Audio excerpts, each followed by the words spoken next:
જૂનાગઢના માંગરોળમાં ધારાસભ્ય ભગવાનજી ઉતર્યા છે અભદ્ર ભાષા પર। જી હા, જામવાડી પુલના નિરીક્ષણ માટે પહોંચ્યા હતા ધારાસભ્ય સાથે નાયબ કલેક્ટર પણ હાજર હતા। ગેરકાયદેસર રસ્તો બનાવેલો હોવાથી નિરીક્ષણ કરવા માટે પહોંચ્યા હતા। ગેરકાયદેસર રસ્તાને લઈને સ્થાનિકો અને ધારાસભ્ય વચ્ચે બોલાચાલી થતા ધારાસભ્ય ભગવાનજીએ કરી અભદ્ર શબ્દોનો ઉપયોગ। અધિકારીની હાજરીમાં સ્થાનિકો સાથે કઈ રીતે અભદ્ર વર્તન કર્યું છે તે પણ આપને બતાવીશું।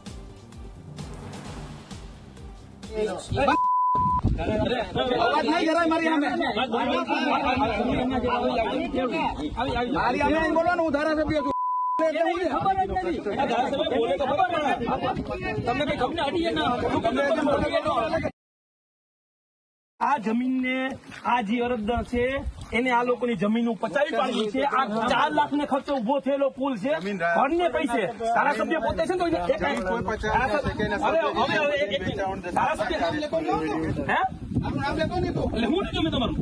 હું તમને કીધું તમારું કેવું ભગવાનજીભાઈ આનું કહું છું હું તો એમ કહું તમે આ પુલ બનાવી દો નેતાજી, તમે બનાવી દો। માપ પ્રમાણે બની જાય, પાણી ના ભરાય એ રીતે બનાવવાનું રહે।